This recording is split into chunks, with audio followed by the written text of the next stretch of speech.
Hi, ಎಲ್ಲರಿಗೂ ನಮಸ್ಕಾರ. ನಳಿನ hub ಚಾನಲ್ಗೆ ಸ್ವಾಗತ. ಬನ್ನಿ ಫ್ರೆಂಡ್ಸ್, ಇವತ್ತಿನ ವಿಡಿಯೋದಲ್ಲಿ ತುಂಬ ಒಂದು ವಿಶೇಷ ಹಬ್ಬದ ಬಗ್ಗೆ ನಾನು ಮಾತಾಡ್ತಾ ಹೋಗ್ತಾ ಇದ್ದೀನಿ.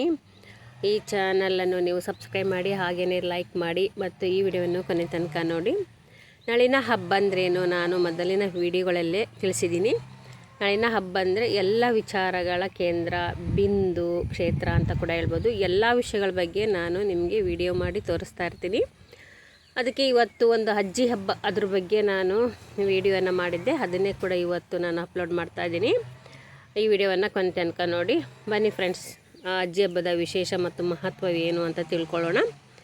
ಅಜ್ಜಿ ಹಬ್ಬ ಅಂದರೆ ಈ ಥರ ಒಂದು ಮಡಿಕೆಯನ್ನು, ಪುಟ್ಟ ಚಿಕ್ಕದೊಂದು ಮಡಿಕೆಯನ್ನು ತರ್ತೀವಿ. ಮಡಿಕೆಯಲ್ಲಿ ಬಾಳೆ ಎಲೆ ಇಟ್ಟು ಅದರಲ್ಲಿ ಅಕ್ಕಿ ಹಾಕಿ, ನೀರು ಹಾಕಿ, ಫಸ್ಟ್ ಬಾಳೆ ಎಲೆ ಮೇಲೆ ಅಕ್ಕಿ ಹಾಕಿ ನೀರನ್ನಿಟ್ಟು, ಆಮೇಲೆ ಅದಕ್ಕೆ ಅದರಲ್ಲೊಂದು ಸಾಮಾನು ಕೊಟ್ಟಿರ್ತಾರೆ. ಒಂದು ಬಳೆ, ಆಮೇಲೆ ಒಂದು ಅದರಲ್ಲಿ ಅರಿಶಿನ ಕುಂಕುಮ ಎಲ್ಲ ಕೊಟ್ಟಿರ್ತಾರೆ. ಮಡಿಕೆ ಮಾಡುವವರೇ ಸೇಲ್ ಮಾಡ್ತಾಯಿರ್ತಾರೆ, ಅಲ್ಲಿ ತೊಗೊಂಬಂದಿರ್ತೀವಿ. ಅದು ಒಂದು 20 ರೂಪೀಸ್ ಆಗಿರ್ಬೋದು ಮೋಸ್ಟ್ಲಿ, ಅಷ್ಟೇ. ಅದು ತಂದುಬಿಟ್ಟು ಅದರಲ್ಲಿ 1 ರೂಪಾಯಿ ಕಾಯಿನ್ಸ್, 5 ರೂಪಾಯಿ ಕಾಯಿನ್ಸ್ ಯಾವುದಾದ್ರೂ ಹಾಕ್ಬೋದು. ಅವತ್ತು ನಾವೆಲ್ಲ ತುಂಬ ಚೆನ್ನಾಗಿ ಮನೆ ಎಲ್ಲ ಕ್ಲೀನ್ ಮಾಡಿಕೊಂಡು ಪ್ರತಿಯೊಂದು, ಆಮೇಲೆ ಹೋಳಿಗೆ ಮಾಡಿ ಎಲ್ಲ ಮಾಡಿ ನಾವು ಎಡೆ ಹಾಕ್ತೀವಿ. ಆಮೇಲೆ ಎಲ್ಲ ದೇವ್ರ ಪೂಜೆಗಳು ಎಲ್ಲ ಮಾಡ್ತಿರ್ತೀವಿ. ಇದು ಆಷಾಢ ಮಾಸದಲ್ಲಿ ಬರುವಂಥ ಹಬ್ಬ ಅಜ್ಜಿ ಹಬ್ಬ. ಈ ಹಬ್ಬವನ್ನು ಕರ್ನಾಟಕದ ಕೆಲವು ಜಿಲ್ಲೆಗಳಲ್ಲಿ ಮಾಡ್ತಾರೆ, ಕೆಲವು ಜಿಲ್ಲೆಗಳಲ್ಲಿ ಬೇರೆ ಥರ ಮಾಡ್ತಾರೆ. ಉತ್ತರ ಕರ್ನಾಟಕ ಈ ಕಡೆ ಎಲ್ಲ ಈ ಥರ ಮಾಡ್ತಾ ಇದ್ದೀವಿ. ನಮ್ಮ ದಾವಣಗೆರೆ ಜಿಲ್ಲೆಯಲ್ಲಿ ಈ ಥರ ಮಾಡ್ತೀವಿ. ಅದಕ್ಕೆ ಬೇವಿನ ಸೊಪ್ಪೆಲ್ಲ ತಂದುಬಿಟ್ಟು ಆ ಮಡಿಕೆಗೆ ಇಟ್ಟು ಹೂವಿನ ಅಲಂಕಾರ ಮಾಡಿ ಪೂಜೆಯನ್ನು ಮಾಡ್ತಾರೆ. ಹೋಳಿಗೆ, ತುಪ್ಪ, ಎಡೆ ಹಾಕ್ತಾರೆ. ಅಲ್ಲಿ ಬಳೆ ಅದೆಲ್ಲ ಕಾಣ್ತಾ ಇದೆಯಲ್ಲ ನೋಡಿ, ಅರಿಶಿನ ಬಳೆ ಎಲ್ಲ ಕಾಣ್ತಾ ಇದೆ. ಅದು ಆ ಥರ ಬಳೆಯನ್ನು ಹಾಕಬೇಕು ನಾವು. ಅದಕ್ಕೆ ಕೊಡ್ತಾರೆ ಅವರೇ, ಅದಕ್ಕೆ ಇಟ್ಬಿಟ್ಟು ಪೂಜೆ ಮಾಡ್ತೀವಿ. ಇದು ಆಷಾಢ ಮಾಸದಲ್ಲಿ ಬರುವಂತಹ ಅಜ್ಜಿ ಹಬ್ಬ. ಇದು ಕೆಲವು ಜಿಲ್ಲೆಗಳಲ್ಲಷ್ಟೇ ಮಾಡ್ತಾರೆ.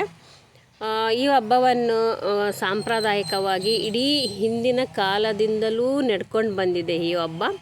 ಹೇಗಪ್ಪ ಅಂತ ಅಂದರೆ, ಹಿಂದಿನ ಕಾಲದಲ್ಲಿ ತುಂಬ ಮಳೆ, 3-4 ತಿಂಗಳು ಮಳೆ ತುಂಬಾ ಹಿಡ್ಕೊಳ್ತಾ ಇತ್ತು. ಜಿಟಿ ಬಿಡ್ತಾನೆ ಇರಲಿಲ್ಲ. ಹಾಗಾಗಿ ಏನು ಮಾಡ್ತಾಯಿದ್ರು, ಈ ಹಬ್ಬನ ಆಚರಣೆ ಮಾಡಿದರು. ಯಾಕಪ್ಪ ಮಾಡಿದ್ರು, ಇದ್ರ ವಿಶೇಷತೆ ಏನಂತಂದರೆ, ಆ ಮಳೆಗಾಲದಲ್ಲಿ ಸೊಳ್ಳೆಗಳು ಜಾಸ್ತಿಯಾಗಿ ಕ್ರಿಮಿಕೀಟಗಳು ಜಾಸ್ತಿ ಆಗ್ತಾಯಿದ್ವು. ಆಗ ಮನುಷ್ಯರಿಗೆ ರೋಗಗಳು, ಕಾಯಿಲೆಗಳು ಬರ್ತಾಯಿದ್ವು, ಮತ್ತು ದನ ಕರುಗಳಿಗೆ ಕಾಯಿಲೆಗಳು ಬರ್ತಾಯಿದ್ವು. ಅದಕ್ಕೋಸ್ಕರ ಅಜ್ಜಿ ಅಂದರೆ ಅಮ್ಮ ದಡಾರ, ಆಮೇಲೆ ಇವು ಕಾಯಿಲೆಗಳು ಬರ್ತಾವಲ್ಲ, ಮೈ ಮೇಲೆಲ್ಲ ಗುಳ್ಳೆ ಆಗೋದು, ಸ್ಕಿನ್ ಅಲರ್ಜಿ, ಈ ಥರ ಎಲ್ಲ ದಡಾರ, ಮಲೇರಿಯಾ, ಈಗೆಲ್ಲ ಕಾಯಿಲೆಗಳು ಬರ್ತಾಯಿದ್ವು, ರೋಗಗಳು ದನ ಕರುಗಳಿಗೆ ಪ್ರತಿಯೊಂದಕ್ಕೂ ಬರ್ತಾಯಿತ್ತು. ಆಗ ಏನು ಮಾಡ್ತಿದ್ರು, ಈ ಪೂಜೆ ಮಾಡುವುದರಿಂದ ಇದು ಒಂಥರ ಗ್ರಾಮ ದೇವತೆ ಪೂಜೆ ಅಂತಲೂ ಕೂಡ ಹೇಳ್ಬೋದು. ಇದು ಅವರವರಲ್ಲೇ ಅವರು ಮಾಡ್ತಕ್ಕಂಥ ಪೂಜೆ. ಇದನ್ನು ಈ ಥರ ತಗೊಂಬಂದು ಬೇವಿನ ಸೊಪ್ಪು ಇರೋದ್ರಿಂದ ಕ್ರಿಮಿಕೀಟಗಳು ಹೋಗ್ತಾವಲ್ಲ, ಅದಕ್ಕೆ ಬೇವಿನ ಸೊಪ್ಪಿನಿಂದ ಅಲಂಕಾರ ಮಾಡಿ ಇಟ್ಬಿಟ್ಟು ಆ ಪೂಜೆಯನ್ನು ಮಾಡಿ ಕಳಿಸ್ತಾಯಿದ್ರು. ಯಾವುದೇ ಕಾಯಿಲೆಗಳು ಬರೋದಿಲ್ಲ ಅಂತ. ಇನ್ನೊಂದು ಇದ್ರ ವಿಶೇಷತೆ ಏನಪ್ಪ ಅಂತಂದರೆ, ಇದು ಕೆಲವುಗಳಲ್ಲಿ ಆ ಪೂಜೆದು ಎಲ್ಲ ಪೂಜೆ ಮಾಡಿ ಹೋಳಿಗೆ ಎಡೆ ಹಾಕಿಬಿಟ್ಟು ಅದನ್ನು ಒಂದು ಊರು ಹೊರಗೆ ಒಂದು ದೇವಸ್ಥಾನ ಇರುತ್ತೆ. ಆ ದೇವಸ್ಥಾನದಲ್ಲಿ ಎಲ್ಲರೂ ಹೋಗಿ ಅಲ್ಲಿ ಸಾಯಂಕಾಲ 5 ಗಂಟೆಗೆ ಇದನ್ನು ಮಾಡಬೇಕು. ದನ ಕರ ಬರುವ ಸಮಯದಲ್ಲಿ ಇದನ್ನು ಮಾಡಿ ಎಡೆ ಹಾಕಿಬಿಟ್ಟು ಅದನ್ನು ಅಲ್ಲಿ ಕಳಿಸಿ ಬರ್ತಾಯಿದ್ರು. ನಮಗೆ ಯಾವುದೇ ಕಾಯಿಲೆಗಳು ಬರಬಾರ್ದು ಅಂತ ಈ ಉದ್ದೇಶನ ಇಟ್ಟುಕೊಂಡು ಪೂಜೆಯನ್ನು ಮಾಡ್ತಾಯಿದ್ರು. ಮತ್ತು ಏನಪ್ಪ ಅಂದರೆ, ಮಾವಿನ ಹಣ್ಣಿನ ಸುಗ್ಗಿ. ಮಾವಿನ ಹಣ್ಣು ಏಪ್ರಿಲಿಂದ ಸ್ಟಾರ್ಟ್ ಆದರೆ ಜುಲೈವರೆಗೂ ಇರ್ತಿತ್ತು. ಜೂನ್ವರೆಗೂ ಲಾಸ್ಟ್ ಎಂಡ್, ಇನ್ನೇನು ಜೂನು ಬರ್ತದೆ ಅಂದಾಗ ಒಳ್ಳೆ ಮಾವಿನ ಹಣ್ಣು ಸಿಗ್ತಾಯಿತ್ತು. ಆದರೆ ಜುಲೈಯಲ್ಲಿ ಆಲ್ರೆಡಿ ಇದು ಸೆಕೆಂಡ್ ವೀಕ್, ಫಸ್ಟ್ ವೀಕ್ ಬಂದುಬಿಡ್ತದೆ. ಏನಾಗ್ತಿತ್ತಪ್ಪ ಅಂದರೆ, ಮಾವಿನ ಹಣ್ಣು ಹುಳ ಬೀಳ್ತಿತ್ತು. ಆವಾಗಿನ ಕಾಲದಲ್ಲಿ ಯಾರೂ ತಿಂತಾ ಇರಲಿಲ್ಲ. ಮಾವಿನ ಹಣ್ಣು ಹುಳ ಬಿತ್ತು ಅಂದರೆ ತಿಂತಾ ಇರಲಿಲ್ಲ. ಅದಕ್ಕೆ ಇದು ಒಂದು ಲಾಸ್ಟ್, ಇದು ಹೋಳಿಗೆ ಸ್ವೀಕರಣೆ ಮಾಡೋದು ಲಾಸ್ಟ್ ಅಂತ ಹೇಳ್ಬಿಡಿ, ಅಜ್ಜಿ ಹಬ್ಬಕ್ಕೆ ಲಾಸ್ಟ್ ಮಾವಿನ ಹಣ್ಣು ತಿನ್ನೋದು. ಆಮೇಲೆ ಹುಳ ಆಗಿಬಿಡ್ತೈತೆ, ಅದು ಎಲ್ಲ ಹುಳಗಳು ತಿಂದು ಹಾಕ್ಬಿಡ್ತವೆ. ಅದಕ್ಕೋಸ್ಕರ ಹೋಳಿಗೆ ಸ್ವೀಕರಣೆಯನ್ನು ಇದೇ ಲಾಸ್ಟ್ ಈ ಹಬ್ಬದಲ್ಲೇ ಮಾಡೋದು. ಒಂದು 3-4 ತಿಂದು ಚೆನ್ನಾಗಿ ಹೋಳಿಗೆ ಶಿಖರಣೆ ಹಬ್ಬಗಳಾಗಿರ್ಬೋದು, ಫಂಕ್ಷನ್ಗಳಾಗಿರ್ಬೋದು, ಯಾವುದಾದ್ರೂ ಮನೆಯಲ್ಲೊಂದು ಕಾರ್ಯಕ್ರಮ ಆಗಿರ್ಬೋದು, ಹೋಳಿಗೆ ಶಿಖರಣೆ ಊಟ ಮಾಡಬೇಕಂತ ಅನಿಸಿದರೆ ಸಾಕು ಮಾಡಿಕೊಂಡು ಊಟ ಮಾಡ್ತಾಯಿದ್ರು. ಈ ಹೋಳಿಗೆ ಶಿಖರಣೆಯನ್ನು ಇದೇ ಅಜ್ಜಿ ಹಬ್ಬಕ್ಕೆ ಲಾಸ್ಟ್ ಮಾಡುವುದು. ಇನ್ನು ಮುಂದೆ ಬರುವಂಥ ಸಾಲು ಸಾಲು ಹಬ್ಬಗಳು ಬರ್ತಾವಲ್ಲ, ಶ್ರಾವಣ, ಆಮೇಲೆ ಗೌರಿ ಹಬ್ಬ, ಗಣೇಶನ ಹಬ್ಬ, ಆಮೇಲೆ ಮತ್ತು ಮಹಾನವಮಿ, ದೀಪಾವಳಿ, ಇಲ್ಲಿ ಯುಗಾದಿ ಬರೋವರೆಗೂ ಈ ಹೋಳಿಗೆ ಶಿಖರಣೆ ಮಾಡೋದಿಲ್ಲ. ಕರಿಗಡುಬು ಅಂತ ಮಾಡ್ತಾರಲ್ಲ, ಕರ್ಜಿಕಾಯಿ, ಕರಿಗಡುಬು ಈ ಥರ ಮಾಡ್ತಾರೆ. ಇದೇ ಲಾಸ್ಟು. ಯಾಕೆಂದರೆ ಮಾವಿನ ಹಣ್ಣು ಹುಳ ಬೀಳುತ್ತಲ್ಲ, ಅದಕ್ಕೆ ಇದು ಊಟ ಮಾಡಬಾರ್ದು ಹುಳ ಬಿದ್ದಿದ್ದು ಅಂತ ಆವಾಗಿನ ಕಾಲದಲ್ಲಿ ಆ ಥರ ಪದ್ಧತಿಯನ್ನು ಸಾಂಪ್ರದಾಯಿಕವಾಗಿ ಮಾಡ್ಕೊಂಬಂದಿದ್ದಾರೆ. ಆದರೆ ಈಗಿನ ಕಾಲದಾಗೆ ಯಾವಾಗಾದ್ರೆ ಮಾಡ್ತಾ ಇದ್ದಾರೆ ಈಗ. ಯಾಕೆಂದರೆ ಇವಾಗೆಲ್ಲ ಫ್ರಿಜ್ಜಲ್ಲಿ ಇಟ್ಕೊಂಡ್ಬಿಟ್ಟು ಆಮೇಲೆ ಅದು ಸಂಗ್ರಹಣೆ ಮಾಡ್ತಾರೆ. ಹಣ್ಣುಗಳು ಏನು ಕೆಮಿಕಲ್ಸ್ ಎಲ್ಲ ಹಾಕಿಬಿಟ್ಟು ತುಂಬ ದಿನಗಳ ಬರೋವರೆಗೆ ಮಾರ್ಕೆಟಲ್ಲಿ ಇಟ್ಟಿರ್ತದೆ. ಇವಾಗ ಹಣ್ಣುಗಳು ಸಿಗ್ತಾ ಇರ್ತವೆ. ಯಾವಾಗಲೂ ನಮಗೆ ಮಾವಿನ ಹಣ್ಣು ಬೇಕು ಅಂದರೆ ಸಿಗ್ತಾ ಇರ್ತವೆ. ಮೊದಲೆಲ್ಲ ಸಿಗ್ತಾ ಇರಲಿಲ್ಲ. ಆ ಸೀಸನ್ ಅಷ್ಟೇ ಅವರು ಯೂಸ್ ಮಾಡ್ತಾಯಿದ್ರು. ನಾನು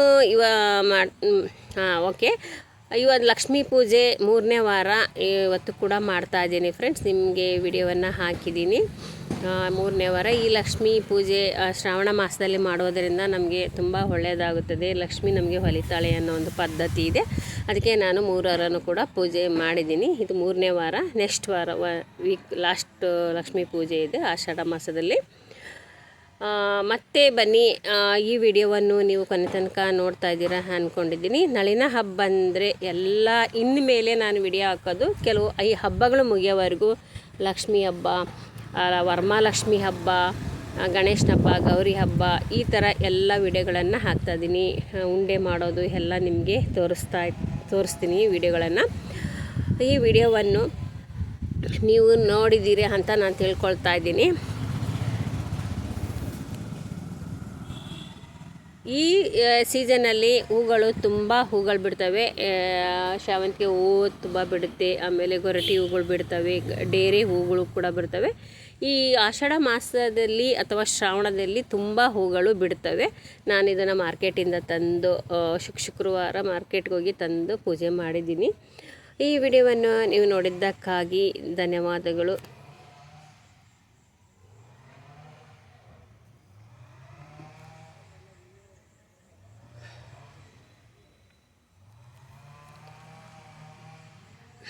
ಈ ವಿಡಿಯೋವನ್ನು ಇಲ್ಲಿಗೆ ಮುಗಿಸ್ತಾ ಇದ್ದೀನಿ.